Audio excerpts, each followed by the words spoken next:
Secretamente do meu marido, André, fui ao túmulo da sua primeira esposa, Lúcia, no aniversário da sua morte. Ele sempre me proibiu, dizendo que era mórbido e desrespeitoso, mas a culpa corroía-me por dentro e eu precisava de prestar a minha homenagem silenciosa. Mas quando cheguei ao cemitério silencioso, o meu sangue gelou nas veias. Havia uma mulher de costas, a colocar um ramo de lírios brancos na lápide de mármore. O seu vestido escuro flutuava ligeiramente com a brisa fria. E quando ela se virou lentamente, a minha alma quase deixou o meu corpo. Era Lúcia. A mesma Lúcia das fotografias, com o mesmo sorriso triste e os mesmos olhos profundos. Viva! Ela olhou diretamente para mim, uma expressão de surpresa e talvez pânico no seu rosto, antes de se virar bruscamente e desaparecer por entre as árvores como um fantasma. O som dos seus passos apressados a esmagar as folhas secas foi o único indício de que ela era real. Fiquei paralisada, com o coração a bater descontroladamente no peito, incapaz de processar o que acabara de ver. A lógica gritava que era impossível. Lúcia estava morta há 5 anos, vítima de um trágico acidente de carro. André tinha me contado a história 1 milhão de vezes, com os olhos cheios de uma dor que parecia genuína. Teria eu enlouquecido? Seria o estresse, a culpa a pregar-me uma partida cruel? Aproximei-me da campa, tremendo. Os lírios brancos estavam lá, frescos, as gotas de orvalho a brilhar nas pétalas. A lápide era fria e real sob os meus dedos. Lúcia Almeida, amada esposa, descansa em paz. As datas estavam lá, inalteráveis. O que quer que eu tivesse visto não era um fantasma. Era uma mulher de carne e osso. Enquanto olhava para o chão, algo brilhou perto da base da lápide. Baixei-me. Era um pequeno brinco de prata, em forma de gota, de um estilo antigo. A mulher deve tê-lo deixado cair na sua pressa. Peguei nele. O metal estava frio contra a minha pele. Era uma prova. Uma prova de que alguém esteve ali. Voltei para casa num estado de transe. A imagem daquela mulher gravada na minha mente e o pequeno brinco a pesar na minha mão fechada. André estava na sala de estar, a ler um livro, e levantou o olhar quando entrei. A sua expressão relaxada transformou-se imediatamente numa máscara de preocupação ao ver o meu rosto pálido. Clara, o que aconteceu? Pareces que viste um fantasma. A ironia da sua frase atingiu-me como um soco no estômago. Tentei falar, mas as palavras saíram num sussurro embargado. Contei-lhe o que vi, cada detalhe, esperando que ele me confortasse, que me dissesse que havia uma explicação lógica. Em vez disso, o seu rosto endureceu. A preocupação foi substituída por uma raiva fria que eu nunca tinha visto antes. Ele levantou-se abruptamente, derrubando o livro no chão com um baque surdo. Eu não te disse para não ires lá? A sua voz era um silvo baixo e perigoso. Disse-te que era um lugar de dor. Agora estás a ter alucinações. Lúcia está morta, Clara. Morta. Não foi uma alucinação, André. Ela era real. Ela deixou cair isto. Abri a mão, mostrando-lhe o brinco de prata. Ele olhou para o objeto na minha palma e o seu rosto tornou-se lívido. Por um instante, vi um lampejo de puro pânico nos seus olhos antes de a sua máscara de fúria regressar, ainda mais intensa. Ele arrancou o brinco da minha mão. Isto não prova nada. Podia ser de qualquer pessoa, de um visitante anterior. Ele agarrou-me pelos ombros. A sua força era assustadora. Estás a deixar que a tua imaginação doentia te consuma. Lembras-te do que aconteceu depois da morte do teu pai? Como pensavas que o vias em todo lado? É a mesma coisa. O estresse está a fazer-te isto. Ele estava a usar a minha dor passada contra mim, a torcê-la para me fazer duvidar da minha própria sanidade. Isto é diferente, insisti, a minha voz a tremer. Não, não é, gritou ele. Nunca mais voltes àquele cemitério. Estás a ouvir-me? Esquece o que pensas que viste. Foi um truque de luz, uma mulher parecida, qualquer coisa, mas não era ela. Ele soltou-me com um empurrão. Vou deitar isto fora. Não precisamos de mais recordações mórbidas nesta casa. Virou-se e marchou para a cozinha. Ouvi o som do caixote do lixo a abrir e a fechar. A sua reação foi tão desproporcional, tão violenta, que o meu medo inicial se transformou numa semente de suspeita. Ele não estava a tentar acalmar-me, estava a tentar silenciar-me e a destruir provas. Naquela noite, pela primeira vez no nosso casamento, senti medo do homem que dormia ao meu lado. Nos dias seguintes, tentei agir normalmente, mas a imagem da mulher no cemitério e a reação explosiva de André assombravam-me. Ele observava-me constantemente, com um olhar que misturava uma falsa preocupação com uma vigilância intensa. Qualquer menção ao passado era imediatamente cortada. Lúcia tornou-se um tabu ainda maior do que antes. Percebi que, se quisesse respostas, teria de as encontrar sozinha. A minha investigação secreta começou naquela mesma semana, numa tarde em que André estava numa reunião prolongada. A primeira paragem foi o álbum de fotografias de casamento deles, que André guardava numa caixa de madeira trancada no fundo do seu armário. Ele sempre dissera que a chave se tinha perdido. Mentirosa. Usei um dos meus ganchos de cabelo e, após alguns minutos de tentativas frustradas, a fechadura cedeu com um clique suave. Tirei as fotos com as mãos a tremer. Lúcia sorria em todas elas, mas agora eu via algo mais nos seus olhos, uma melancolia que eu nunca tinha notado. Percorri as fotografias, uma a uma. Casamento, luas de mel, festas de aniversário. E então, parei. Numa foto tirada num jantar de gala, Lúcia estava de perfil, a rir de algo que alguém tinha dito. E na sua orelha esquerda, a brilhar sob a luz, estava um brinco de prata em forma de gota. Exatamente igual ao que eu encontrei. O meu estômago revirou-se. André mentiu. Ele reconheceu o brinco. A minha busca tornou-se mais frenética. No fundo da caixa, por baixo dos álbuns, havia uma pequena coleção de pertences de Lúcia. Um lenço de seda que ainda tinha um leve aroma do seu perfume. Alguns programas de teatro e um diário de capa de cabedal azul. O diário. Agarrei-o como se fosse uma tábua de salvação. As primeiras páginas estavam cheias de observações cotidianas, mas à medida que me aproximava da data da sua morte, o tom mudava. As entradas tornaram-se mais curtas, mais crípticas. 15 de março. Ele está cada vez mais controlador. Verifica o meu telefone, pergunta onde vou a cada minuto. Sinto que as paredes se estão a fechar à minha volta. 2 de abril. Falei com H hoje. Ela concorda que isto não pode continuar. Temos um plano. Tenho tanto medo, mas a alternativa é pior. 18 de abril. Amanhã. Tudo muda amanhã. Liberdade ou nada. H estará à minha espera no sítio combinado. Ele não pode descobrir. Não pode. E a última entrada, datada do dia anterior ao acidente, 21 de abril. Ele descobriu sobre H. Não sei como, mas ele sabe. O seu olhar. Nunca o vi assim. Não há mais para onde fugir. H. Quem era H? Folheei o diário, procurando mais alguma pista. Nada. A mulher no cemitério. Seria ela H? A minha cabeça girava. O acidente não fora um acidente.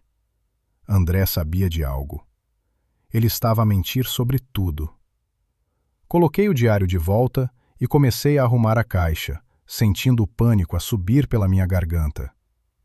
Ao levantar o fundo falso de veludo para me certificar de que tudo estava no lugar, os meus dedos sentiram uma reentrância no fundo da caixa de madeira. Um compartimento secreto. Com o coração na boca, forcei a pequena tábua de madeira. Cedeu. Lá dentro não havia cartas nem joias. Havia apenas uma única fotografia desbotada e um documento dobrado. A fotografia era de duas raparigas adolescentes, talvez com 16 ou 17 anos, ambas com o mesmo sorriso triste e os mesmos olhos profundos. Eram idênticas. Gêmeas. Lúcia não era filha única. Por baixo da fotografia, desdobrei o papel. Era uma cópia de uma certidão de nascimento. Duas certidões, na verdade. Lúcia Almeida, nascida a 7 de maio. E Helena Almeida, nascida no mesmo dia, 7 minutos depois. O ar foi-me roubado dos pulmões. Helena.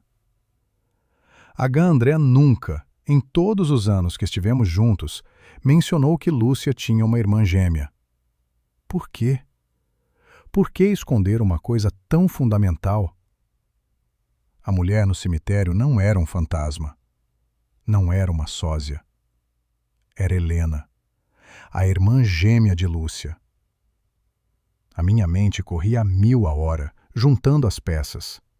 O plano, a fuga, a descoberta de André, o acidente. E agora, a irmã gêmea viva, a visitar o túmulo da sua irmã, enquanto o meu marido me dizia que eu estava louca. Com as mãos a tremer de uma mistura de medo e raiva, peguei no meu telemóvel. No verso do diário de Lúcia, rabiscado a lápis, quase apagado, estava um número de telefone, ao lado de uma única letra: H. O meu polegar pairou sobre os números. Isto era uma loucura. Eu estava a mergulhar num segredo que André estava disposto a proteger com violência. Mas eu tinha de saber a verdade. Respirei fundo e disquei o número. Chamou 1, 2, 3 vezes. Quando eu estava prestes a desligar, uma voz de mulher atendeu. Uma voz suave, mas cansada. Estou? Fiz uma pausa. A voz era estranhamente familiar. Helena? Perguntei, a minha própria voz um sussurro rouco. Houve um longo silêncio do outro lado da linha. Um silêncio tão pesado que eu podia ouvir a sua respiração suspensa. Finalmente, a voz respondeu, cheia de cautela e medo. Quem está a falar? André sempre me disse que Lúcia era órfã, que não tinha família para além de uma tia afastada que morrera pouco depois dela. Era uma história triste, polida pela repetição, que explicava perfeitamente por que é que ele era o seu único mundo. Mas agora, essa história parecia demasiado conveniente. Uma parede de tijolos construída para cortar todas as possíveis ligações ao seu passado. Decidi procurar por essa tia. Se ela existia, devia haver algum registro, por mais tênue que fosse. Passei horas em arquivos online, vasculhando obituários, registros de propriedade, arquivos de jornais locais da cidade natal de Lúcia, qualquer coisa que a pudesse ligar a alguém. Não encontrei nada. Nenhum apelido correspondente, nenhuma menção a uma sobrinha enlutada. Era como se Lúcia tivesse surgido do nada, um anexo da vida de André, e desaparecido da mesma forma, deixando apenas a sua versão da história. A frustração era como areia nos meus olhos, mas eu não podia desistir. A verdade estava algures, e eu sentia que a minha sanidade, e talvez a minha segurança, dependiam de a encontrar. A minha busca levou-me a um beco sem saída digital. Se a família de Lúcia não existia nos registros públicos, eu precisava de algo mais pessoal, algo que André não tivesse pensado em higienizar ou apagar. Lembrei-me de uma caixa de cartão que ele guardava no sótão, cheia de pertences de Lúcia. Ele disse-me uma vez, com uma tristeza bem ensaiada, que era demasiado doloroso mexer nela, que continha apenas memórias e pó. Esperei que ele saísse para sua viagem de negócios de 2 dias a Coimbra. O beijo de despedida dele na minha testa pareceu gelado. No momento em que ouvi o seu carro a afastar-se na rua de Gravilha, a minha determinação solidificou-se. Com o coração a martelar contra as costelas, um som rítmico no silêncio da casa, subi as escadas poeirentas do sótão. O ar era pesado e cheirava a madeira velha e a tempo esquecido. A caixa estava num canto, coberta por um lençol branco que parecia um sudário. Puxei o lençol, levantando uma nuvem de pó que dançou nos feixes de luz que entravam por uma pequena janela em forma de meia-lua. A caixa estava selada com fita adesiva amarelada. Rasguei-a com as unhas, um som violento no silêncio opressivo. Lá dentro, cuidadosamente arrumados, encontrei vestidos de seda, um frasco de perfume quase vazio que ainda exalava uma nota floral fantasmagórica, alguns livros de capa mole com as lombadas gastas. E, no fundo, debaixo de um suéter de cachemira azul claro, estava um pequeno diário de couro com as iniciais L.A., gravadas a ouro desbotado. O meu corpo arrefeceu instantaneamente. Era idêntico ao outro diário que eu tinha encontrado, apenas mais antigo, com a capa mais gasta. Sentei-me no chão poeirento do sótão, a luz fraca da janela a iluminar as páginas amareladas. Abri o diário. A caligrafia de Lúcia era elegante, mas as palavras contavam uma história muito diferente da que André me pintara. Ela não era uma órfã feliz e despreocupada que encontrou a salvação nele. Era uma mulher assustada e solitária, presa numa gaiola dourada. As primeiras páginas falavam do seu amor avassalador por André, mas o tom mudou gradualmente. Ela descrevia o seu ciúme corrosivo, o seu controlo subtil que se transformou numa vigilância constante, a forma como ele a isolou dos seus poucos amigos, um por um, com mentiras e manipulações. E então, encontrei a entrada que fez o mundo inclinar-se sobre seu eixo. 12 de janeiro. Descobri algo hoje, algo que André me escondeu desde o início. Estava a arrumar uns papéis antigos da sua família que ele guarda no escritório e encontrei uma pasta com o meu nome. Dentro havia documentos de adoção. Os meus documentos de adoção. Eu não sou órfã no sentido em que ele me disse. Fui adotada. E os nomes dos meus pais biológicos estavam lá. Mas havia mais. Havia uma nota manuscrita, uma carta da minha mãe biológica para os meus pais adotivos. Ela falava das meninas, no plural. Eu tenho uma irmã gêmea chamada Helena. Fomos separadas à nascença. Ele sabe. Ele sempre soube. A família dele orquestrou a adoção de apenas uma de nós. Continuei a ler, devorando as palavras com um horror crescente. Lucia escrevia sobre a sua busca desesperada por Helena. Uma busca que tinha de ser feita em segredo absoluto. Mencionava um advogado, um tal Dr. Moraes, especialista em casos de família, que a estava a ajudar secretamente. Ela descrevia como André se tornava furioso sempre que ela tentava falar sobre o seu passado, acusando-a de ser ingrata e mórbida. 10 de março. André encontrou um dos meus livros de pesquisa sobre gêmeos separados. Ele não gritou. Foi pior. Ficou completamente em silêncio e olhou para mim com uma frieza que me paralisou. Ele disse: "Há coisas que é melhor deixar enterradas, Lúcia, pelo teu próprio bem." Não foi um conselho. Foi uma ameaça. A última entrada era datada de 2 dias antes do seu acidente.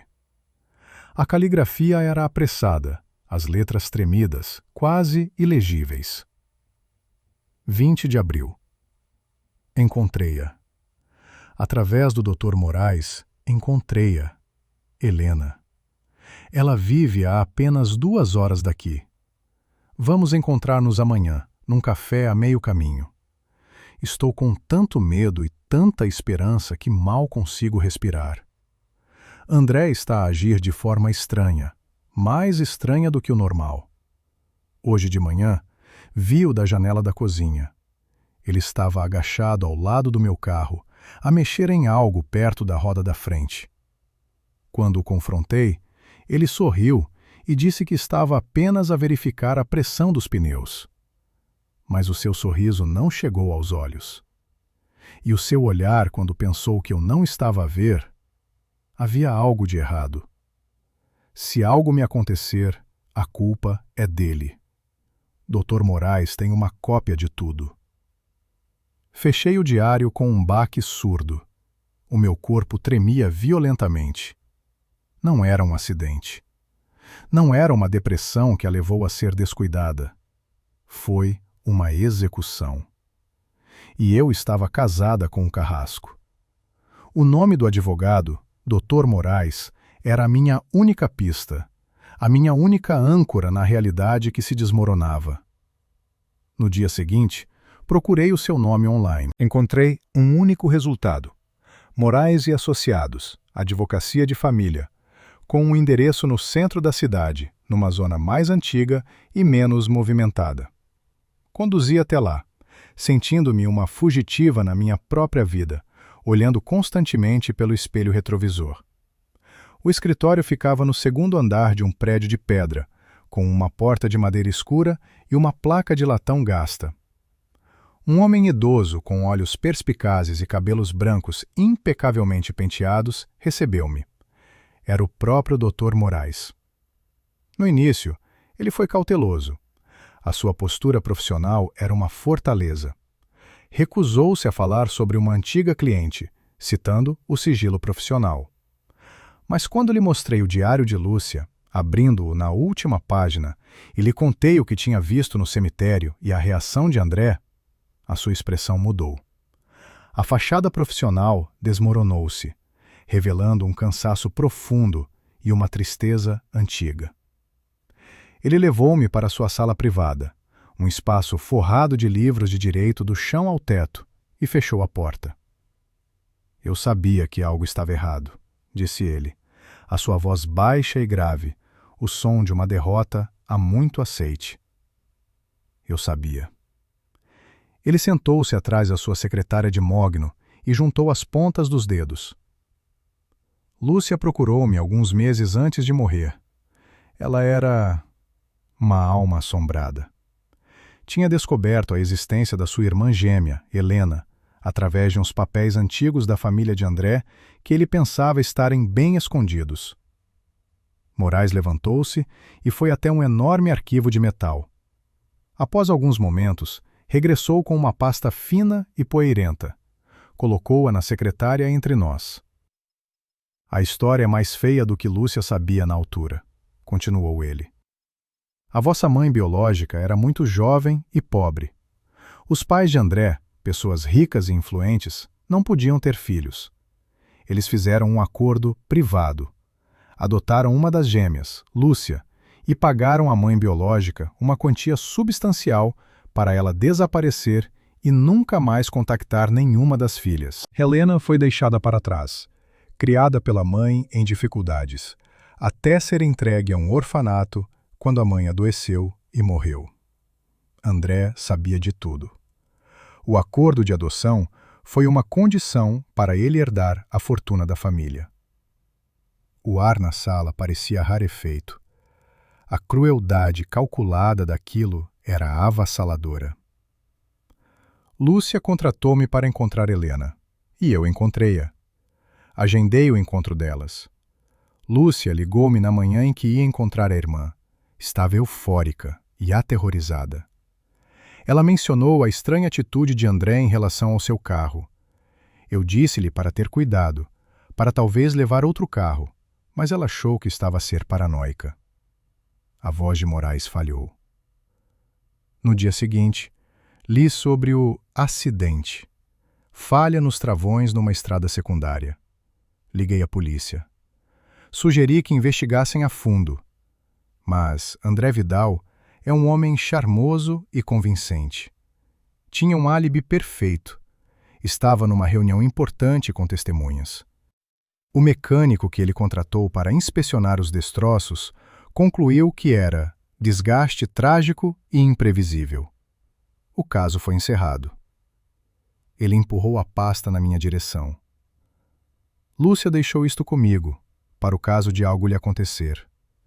Pediu-me para o entregar a Helena se ela não aparecesse no encontro. Mas, depois do acidente, Helena desapareceu. O endereço que eu tinha já não era válido. Tentei procurá-la, mas ela parecia ter se evaporado, talvez por medo. Abri a pasta com as mãos a tremer. Lá dentro estavam cópias dos documentos de adoção, a minha investigação sobre o paradeiro de Helena e uma carta selada, com o nome Helena, escrito na caligrafia elegante de Lúcia. Ele não vai parar para proteger o seu segredo, Sra. Vidal, disse Moraes, o seu olhar fixo no meu. Ele mentiu-lhe sobre Lúcia, mentiu sobre a morte dela. Ele é capaz de tudo. O facto de Helena ter reaparecido no cemitério significa que ela está a procurar respostas, ou talvez, vingança. E agora, você está no meio disto. Seja extremamente cuidadosa. Ele não é apenas um mentiroso, ele é meticuloso. Agarrei a pasta contra o peito. Era mais do que uma prova. Era o testamento de uma mulher e a minha única ligação à verdade. A mulher que eu vi no cemitério não era um fantasma. Ela era a chave. E eu tinha de a encontrar antes que André percebesse que o seu castelo de mentiras estava prestes a ruir. O que devo fazer? Perguntei, a minha voz um fio. Os olhos do Dr. Moraes endureceram, perdendo a sua melancolia e ganhando um brilho de aço. Primeiro, finja que acredita nele. Finja que a sua visita ao cemitério foi um delírio. A sua segurança depende da sua capacidade de representar. Segundo, leia essa carta. Pode ser que Lúcia tenha deixado uma mensagem para a irmã que também a possa ajudar a si. E terceiro, ele fez uma pausa inclinando-se para a frente. Não o subestime, Sra. Vidal. Nunca. O Dr. Moraes explicou-me a parte que faltava no puzzle, e cada palavra que ele proferia era um prego no caixão da imagem que eu tinha do meu marido. A história não era apenas sobre controlo, era sobre uma ganância fria e calculista. A mãe biológica de Lúcia e Helena, ao contrário do que se pensava, não era pobre. Pelo contrário, pertencia a uma família industrial muito antiga e rica. O escândalo de ter filhas gêmeas fora do casamento teria destruído a reputação da família. Por isso, a adoção foi feita em segredo absoluto, com a ajuda dos pais de André, que eram amigos da família. Ele levantou-se e caminhou até a janela, olhando para a rua movimentada lá embaixo, como se procurasse as palavras certas no movimento dos carros. A mãe biológica, no entanto, sentia uma culpa imensa. Antes de morrer de uma doença súbita, alguns anos depois, ela criou um testamento secreto. Um documento à parte, gerido por um banco suíço, que estabelecia um fundo fiduciário substancial. O dinheiro só poderia ser reclamado quando ambas as filhas atingissem os 30 anos, e só se ambas fossem encontradas. Seria dividido igualmente. Se apenas uma fosse encontrada, ela receberia apenas um quarto, e o restante iria para a caridade. A complexidade do plano era diabólica. Lúcia tinha direito a essa fortuna, mas a cláusula era clara. A maior parte do dinheiro só seria libertada se Helena também aparecesse. André descobriu isto por acaso, num dos cofres do pai após a sua morte. Ele sabia que se Lúcia encontrasse a irmã, não só teria de partilhar a herança, como também perderia o controle total sobre a fortuna que Lúcia já possuía da sua família adotiva. Ele tentou convencer Lúcia a desistir da busca, apelando ao seu amor, dizendo que eram uma família completa, que não precisavam de fantasmas do passado. O advogado suspirou, um som pesado de resignação, e voltou para sua secretária. Mas ela era teimosa. A ideia de ter uma irmã era mais forte do que qualquer argumento dele. Ele abriu uma gaveta e tirou uma pequena pen USB. Lúcia assinou uma procuração a meu favor para continuar a busca por Helena, caso algo lhe acontecesse. Ela estava genuinamente assustada. 2 dias antes do acidente, ela deixou-me uma mensagem de voz. Guardei uma cópia. Ele empurrou a pen na minha direção. Depois do acidente, André veio ao meu escritório. Não gritou. Não ameaçou abertamente. Foi pior. Ele sentou-se onde a senhora está sentada agora e falou sobre a minha neta, que tinha acabado de entrar na faculdade de medicina. Mencionou o nome da universidade, o seu endereço. Depois, disse que acidentes trágicos podem acontecer a qualquer pessoa e que seria uma pena se uma carreira promissora fosse interrompida. Ele nem precisou de terminar a frase. Tive medo e recuei. É o meu maior arrependimento. Agora, a ganância juntava-se ao controlo como um motivo. André não só queria controlar a vida de Lúcia, mas também a sua fortuna. O acidente de carro parecia cada vez menos um acidente. Mas eu precisava de mais provas. Precisava de encontrar a única pessoa que poderia confirmar tudo. Helena. O diário de Lúcia mencionava o nome da amiga mais próxima dela, Sofia, de quem André a tinha afastado. Ele sempre me disse que Sofia era uma má influência, uma mulher instável que enchia a cabeça de Lúcia com ideias ridículas. Encontrei o contato de Sofia nas redes sociais. O seu perfil era privado e discreto. Enviei-lhe uma mensagem vaga, mencionando o nome de Lúcia e que era urgente. Ela respondeu em poucos minutos, dizendo para nos encontrarmos num pequeno café nos subúrbios, um lugar que ninguém frequentaria.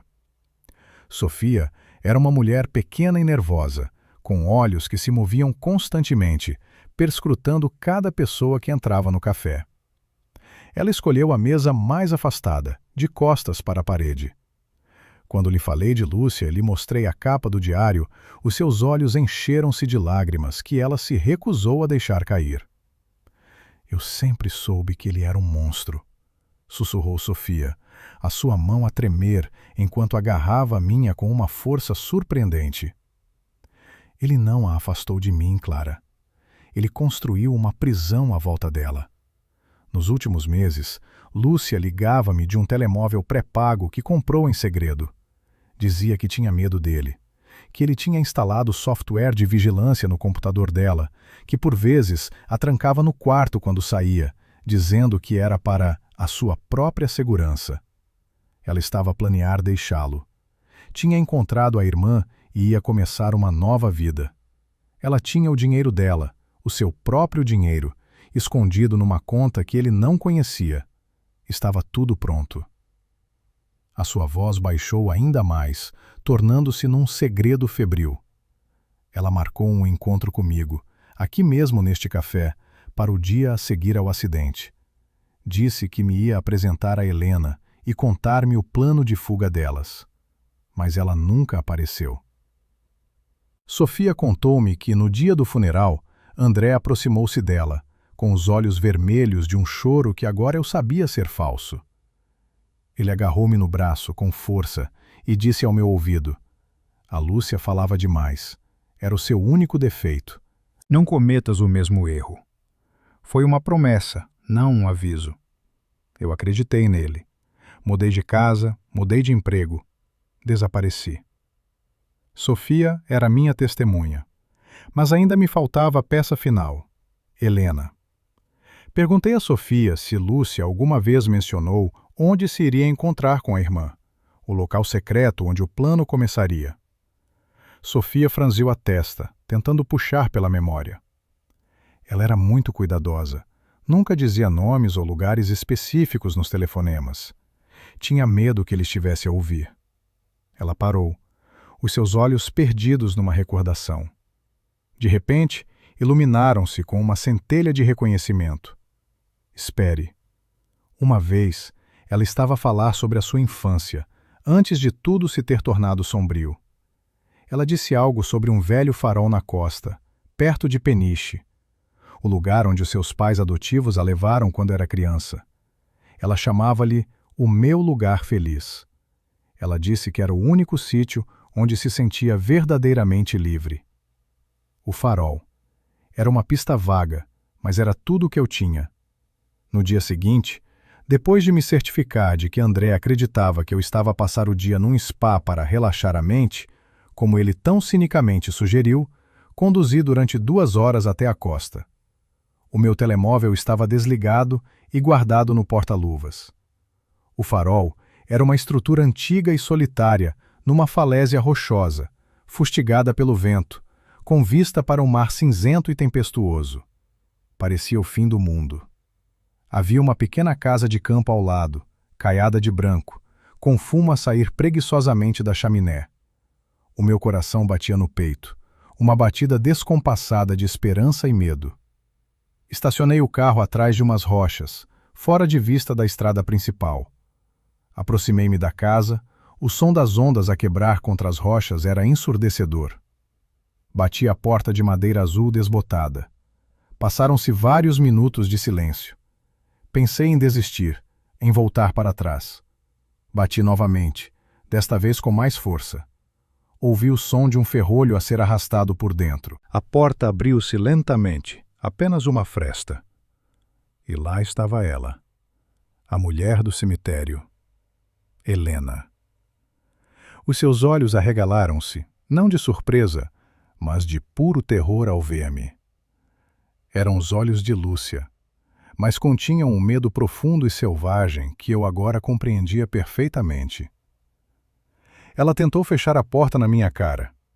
"Espere!" gritei, empurrando a porta com o ombro. "Por favor, eu não sou quem você pensa que eu sou. Eu sei do André. Eu sei de tudo."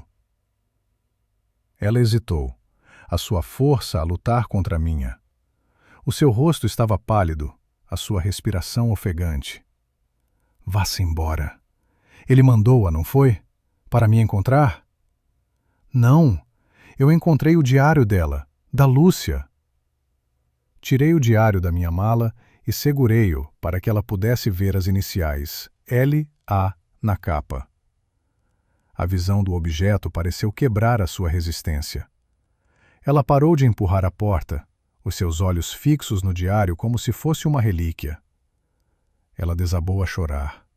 Soluços silenciosos e dolorosos que lhe abalavam o corpo. Abriu a porta e recuou, convidando-me a entrar no seu santuário. A pequena casa era modesta, mas imaculadamente arrumada e funcional. Nas paredes, em vez de quadros, havia mapas topográficos da costa e tabelas de marés.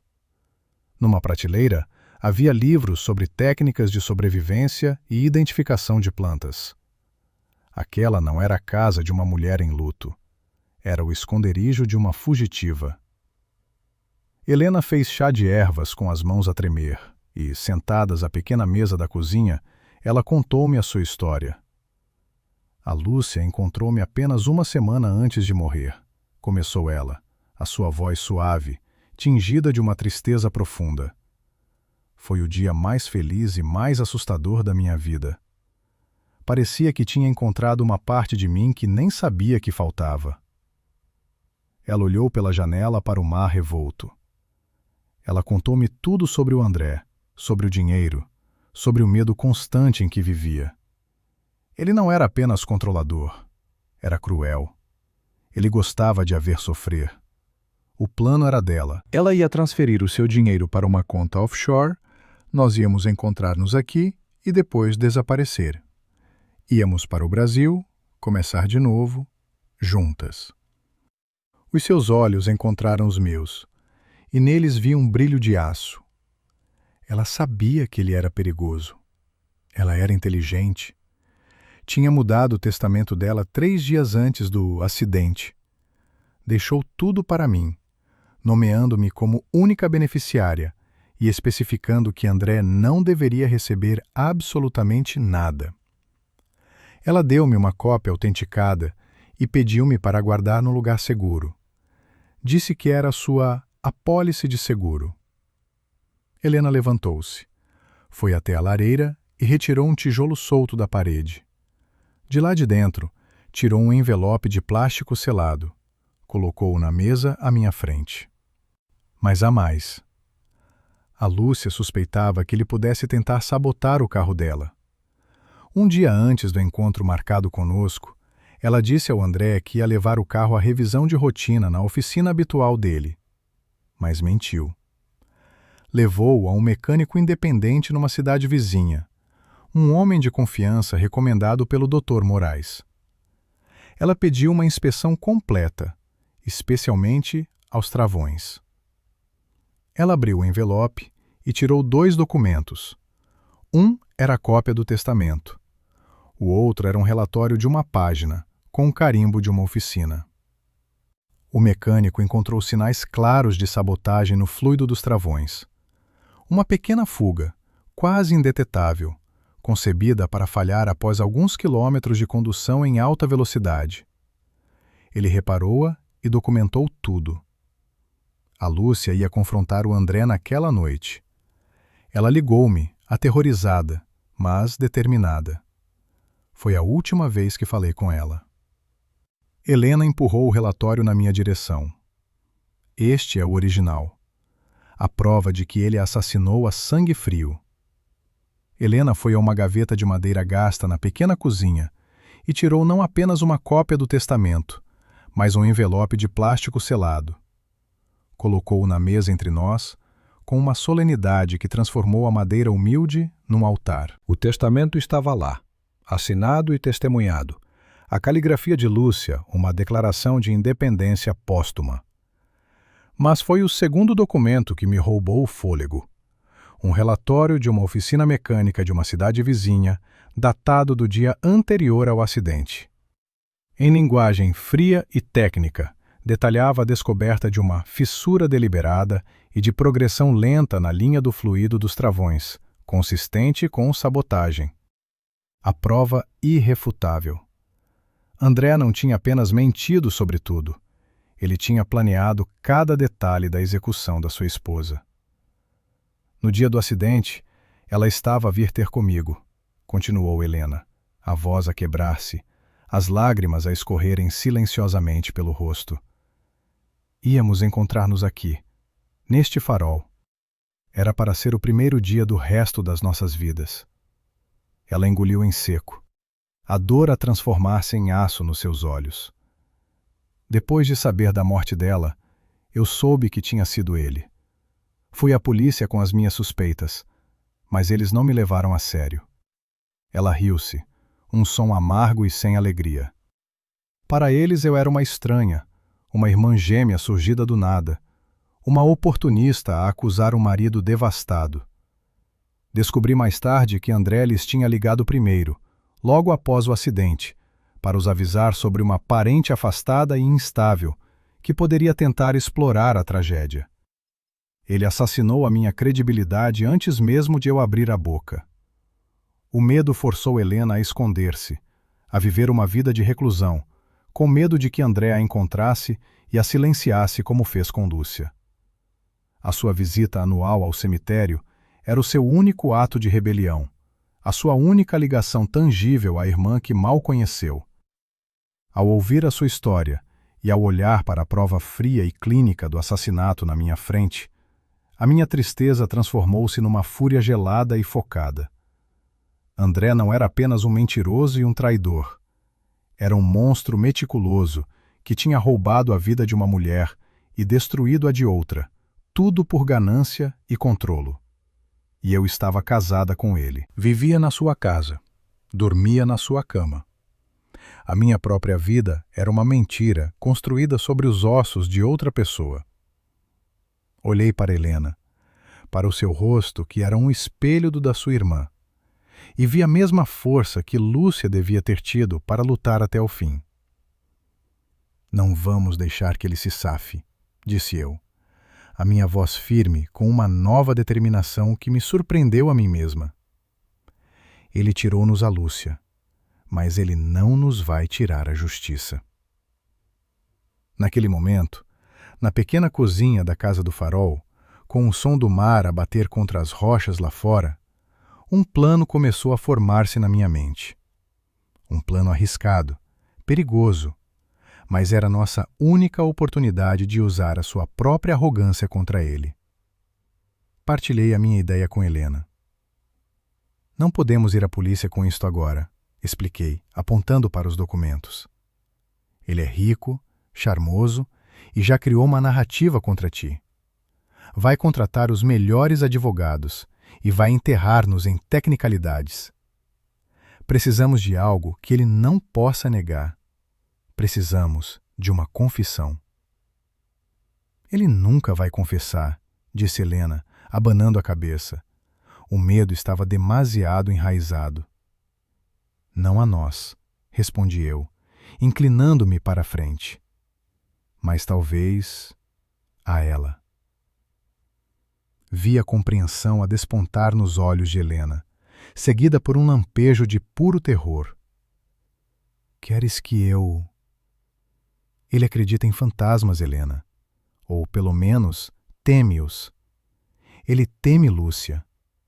A reação dele no cemitério, a forma como ele reagiu ao brinco, ele está a ser assombrado pela culpa. Vamos usar a sua obsessão pelo controlo e a sua culpa secreta contra ele. Vamos dar-lhe o fantasma que ele tanto teme. Quando lhe mostrei as últimas palavras no diário de Lúcia, se algo me acontecer, a culpa é dele. A sua hesitação transformou-se em resolução. Íamos fazê-lo. A data do aniversário de Lúcia estava a aproximar-se, a apenas alguns dias de distância. Seria o palco perfeito para a nossa peça final. Passei os dias seguintes a preparar o terreno com a precisão de um agente secreto. A primeira tarefa foi contrabandear um dos vestidos de Lúcia para fora da casa. Um vestido de seda branco que ela usava numa das fotografias do álbum. Aproveitei uma das saídas de André para o clube de golfe, subi ao sótão e, com o coração a bater descontroladamente, meti o vestido numa mala de ginástica. Depois, instalei câmaras minúsculas e microfones por toda a casa. Uma escondida na lombada de um livro na estante da sala, outra disfarçada de carregador de telemóvel no escritório dele, e a mais importante, uma minúscula lente no centro de uma rosa escura de seda num arranjo floral na mesa da sala de jantar. André estava tão habituado a ser ele a vigiar que nunca suspeitaria que estava a ser observado. A minha maior dificuldade foi agir como a esposa submissa e assustada que ele esperava que eu fosse. Pedi-lhe desculpa profusamente pela minha histeria no cemitério, dizendo que meu terapeuta achava que era um episódio de estresse pós-traumático. Ele pareceu acreditar, o seu ego satisfeito por ter colocado ordem no meu caos emocional. Ele abraçou-me, e eu tive de lutar contra o impulso de recuar perante o seu toque. Mal sabia ele que a sua queda estava a ser meticulosamente planeada. Na noite do aniversário de Lúcia, preparei o jantar favorito dele, risoto de cogumelos com um vinho caro que ele estava a guardar para uma ocasião especial.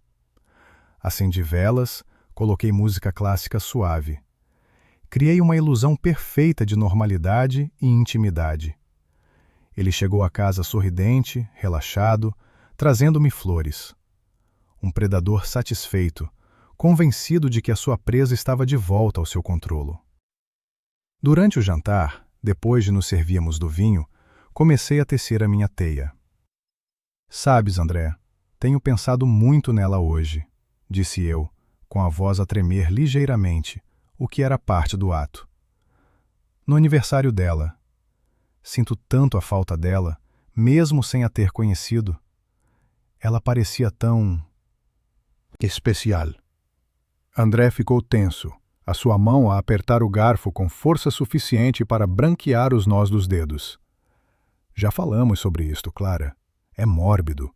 É melhor deixar o passado em paz.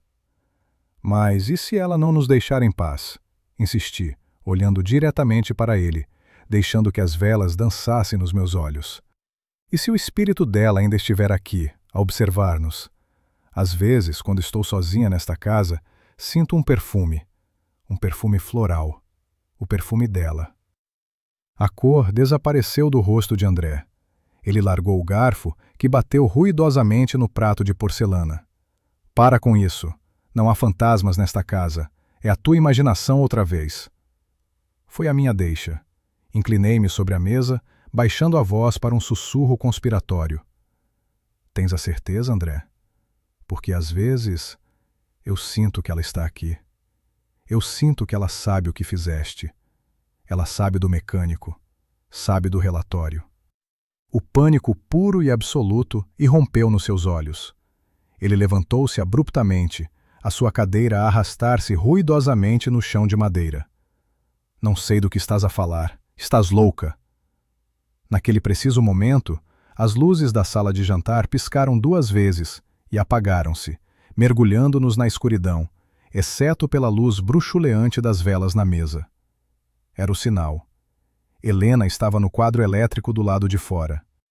O som suave da música clássica parou, e após um momento de silêncio absoluto, uma melodia diferente começou a tocar, vinda do sistema de som da sala de estar. Uma canção de embalar melancólica que, como Helena me contara, a mãe biológica delas lhes cantava. Um detalhe que só as gêmeas, e talvez André saberiam. A porta da sala de jantar, que eu tinha deixado entreaberta, abriu-se lentamente com um rangido longo e torturante. Na ombreira da porta, banhada pela luz pálida da lua que entrava pela janela da sala de estar, estava uma figura. Helena. Usava o vestido de seda branco de Lúcia. O seu cabelo estava penteado exatamente como o de Lúcia na sua fotografia de casamento. O seu rosto, pálido e imóvel, era uma máscara de tristeza serena. Ela não parecia uma mulher a usar um disfarce. Ela parecia uma aparição arrancada de uma memória. André virou-se e soltou um som gutural, um misto de grito e soluço. Ele recuou, tropeçando na sua própria cadeira, os olhos fixos na figura na porta. Não, não pode ser. Tu estás morta. Helena deu um passo para dentro da sala, movendo-se com uma graciosidade fluida e sobrenatural. A sua voz, quando falou, não era um grito, mas um sussurro que pareceu encher a sala, frio e claro. — Por que é que o fizeste, André? Perguntou ela. A sua voz uma imitação perfeita da de Lúcia. — Eu só queria encontrar a minha irmã. Íamos ser felizes, longe de ti. — Fica longe de mim! Gritou André, agarrando-se à beira da mesa como se fosse uma tábua de salvação. Helena deu outro passo. — Os travões, André. Lembro-me do som. O som do metal a ranger. Tu disseste que ias verificar a pressão dos pneus. Ela estava a citar a última entrada do diário. A cor esvaiu-se completamente do rosto de André. Ele estava a tremer violentamente, o seu cérebro incapaz de processar o que estava a ver. A sua racionalidade lutava contra o terror primordial. — Eu tinha de o fazer! Explodiu ele finalmente, as palavras a saírem num jorro de pânico e justificação. Tu ias deixar-me. Ias levar tudo, o dinheiro. Depois de tudo que eu fiz por ti, tu eras minha. Nunca fui tua, sussurrou a aparição. E agora, a justiça também não será. Enquanto ele olhava, hipnotizado e aterrorizado, para a figura de Helena, eu tirei calmamente o meu telemóvel do bolso. O ecrã mostrava a gravação de áudio em andamento, sendo transmitida em direto para uma pasta segura na nuvem, para a qual o Dr. Moraes e Sofia já tinham o acesso. — Obrigada, André, disse eu, a minha voz fria e firme a cortar o ar tenso. Era tudo o que precisávamos de ouvir. A cabeça dele virou-se bruscamente na minha direção. O terror nos seus olhos foi instantaneamente substituído por uma fúria selvagem e assassina quando a realidade da armadilha o atingiu. A ilusão quebrou-se. Ele não via um fantasma. Via 2 mulheres que o tinham enganado. Com um rugido de pura raiva, ele ignorou Helena e atirou-se através da mesa, não na direção da aparição, mas na minha, as suas mãos estendidas como garras para o meu pescoço. Do corredor escuro, onde a luz da sala não chegava, uma figura emergiu, deslizando para a pálida mancha de luar que a janela da sala de jantar projetava no chão de madeira. Era Helena. O vestido de noiva de Lúcia, que tínhamos recuperado da caixa selada no sótão, parecia etéreo nela, uma relíquia de um tempo mais feliz. O cabelo, penteado numa imitação exata da fotografia do casamento, emoldurava um rosto que era uma máscara de serenidade acusadora. Para o homem aterrorizado e encharcado em vinho do outro lado da mesa, ela não era uma mulher. Era um espectro, a encarnação da sua culpa, vinda do túmulo para o arrastar para o inferno. André soltou um som que não era humano. Uma mistura estrangulada de um grito de pavor e o soluço de uma criança perdida. Cambaleou para trás, as pernas a cederem, e a sua cadeira de jantar caiu com um estrondo violento, um som profano na quietude tensa. Os seus olhos, esbugalhados, estavam fixos na aparição. Lúcia, gaguejou ele, a voz um farrapo rouco, o corpo a ser sacudido por tremores incontroláveis. Não, não, tu estás morta. Eu vi o relatório. Helena deu um passo lento e deliberado para dentro da sala, a seda do vestido a sussurrar contra o chão. A sua voz, quando falou, não era de Helena. Era mais baixa, mais medida, uma imitação assombrosa da cadência suave de Lúcia que eu tinha ouvido em antigos vídeos caseiros. Estou, André? Ou apenas te livraste de mim quando a minha existência se tornou um obstáculo aos teus planos? A acusação, calma e gelada, atingiu-o com a força de um golpe físico.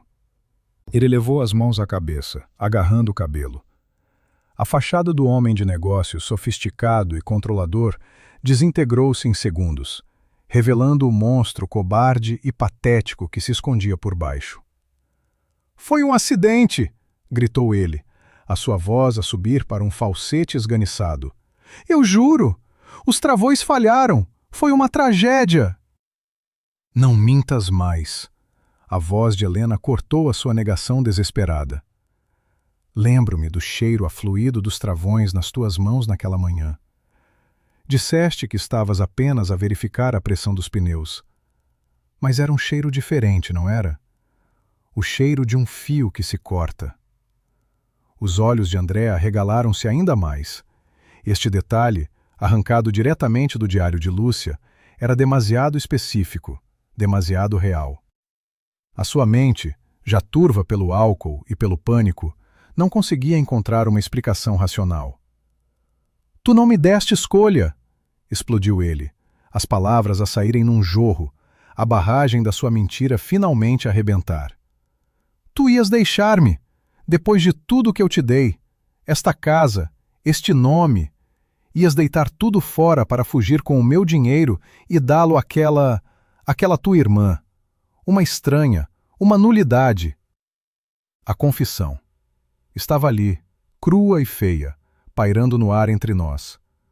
Olhei discretamente para a estante, para a lombada falsa de um livro de capa dura, onde a pequena lente da câmara piscava, um olho vermelho e silencioso a testemunhar a sua queda. Uma onda de alívio gelado percorreu-me, endurecendo a minha espinha. "Não era o teu dinheiro, André. Era dela", disse eu, a minha própria voz a soar estranhamente calma. Ele virou-se para mim, como se só agora se apercebesse da minha presença. A sua expressão era de pura confusão.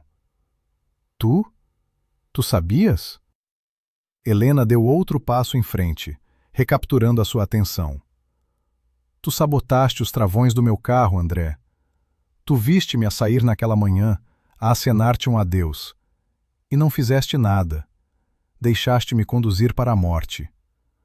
O peso daquelas palavras esmagou-o. André caiu de joelhos no chão de madeira, o seu corpo a convulsionar-se com soluços violentos. Perdoa-me, Lúcia. Por favor, perdoa-me. Eu amava-te. Fiz tudo por ti. Eu só não queria perder-te. Mas as suas palavras soaram ocas e patéticas na sala de jantar, agora profanada. O seu amor não era amor, era posse. O seu desespero não era por remorso. Era o pânico primal de ter sido apanhado. Nesse preciso momento, com um clique audível, as luzes da casa acenderam-se de repente, banhando a cena numa luz forte e impiedosa. A ilusão de fantasmas e sombras foi instantaneamente destruída. Helena, sob a luz incandescente, já não era um espectro, mas uma mulher de carne e osso num vestido antigo. E André, de joelhos no chão, era apenas um homem a chorar. Simultaneamente, a porta da frente da casa abriu-se com um estrondo. 2 agentes da polícia uniformizados, altos e imponentes, entraram na sala de estar e pararam na entrada da sala de jantar, as suas expressões impassíveis. Logo atrás deles, visíveis no corredor, estavam as figuras do Dr. Moraes, com o rosto sombrio e resoluto, e de Sofia, com os olhos a brilhar de lágrimas e de uma fúria há muito reprimida. O rosto de André ergueu-se do chão. A sua expressão passou do terror abjeto à compreensão devastadora no espaço de um batimento cardíaco. Ele olhou para Helena, depois para mim, depois para a polícia e para as testemunhas no corredor. O ódio que se acendeu nos seus olhos era tão puro, tão intenso, que parecia ter uma presença física na sala. Ele percebeu tudo: a armadilha, o teatro. Ele não tinha confessado a um fantasma. Tinha confessado o seu crime a uma audiência, e a estrela da sua acusação era a mulher que ele pensava ter silenciado para sempre. Com um rugido animalesco, ele ergueu-se do chão. A sua fúria deu-lhe uma força explosiva. Ignorando a polícia, ignorando Helena, os seus olhos fixaram-se em mim. Eu era o cérebro. Eu era a traidora que dormia ao seu lado. Ele atirou-se para a frente, não contornando a mesa, mas por cima dela, varrendo pratos e copos com um estrondo de porcelana e vidro partidos. As suas mãos estendiam-se na minha direção, os dedos curvados como garras, a intenção assassina gravada no seu rosto contorcido.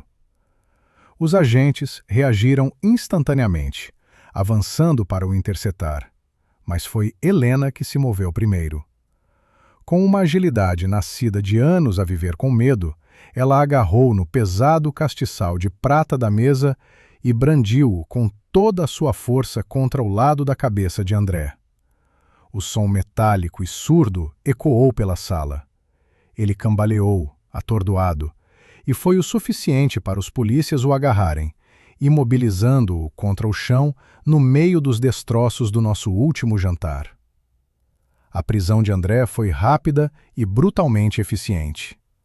A confissão gravada em vídeo, o relatório do mecânico, o testamento alterado de Lúcia e os testemunhos de Helena, Sofia e do Dr. Moraes formaram uma montanha de provas intransponível. A sua vida de enganos, construída com uma precisão meticulosa, tinha desmoronado numa única noite de teatro macabro. Nos meses que se seguiram, o caso tornou-se uma sensação mediática. O julgamento do fantasma, como a imprensa o apelidou. Helena e eu enfrentamos o circo juntas, apoiando-nos mutuamente contra o assédio dos repórteres e o escrutínio público. O processo de divórcio foi uma mera formalidade legal no meio do caos. No dia em que assinei os papéis finais, não senti tristeza nem alívio, apenas o vazio silencioso de uma página virada. A casa, um lugar agora irremediavelmente manchado, foi vendida e os seus conteúdos leiloados. Com a ajuda do Dr. Moraes, Helena finalmente reclamou a herança que lhe pertencia por direito, uma fortuna que lhe permitiria viver o resto da sua vida sem medo.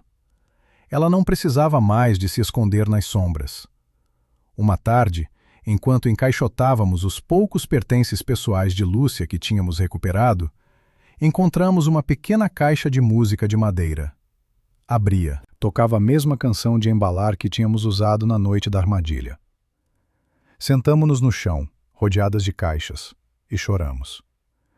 Não de tristeza, mas por tudo o que tinha sido e por tudo o que poderia ter sido. Decidimos não ficar na cidade.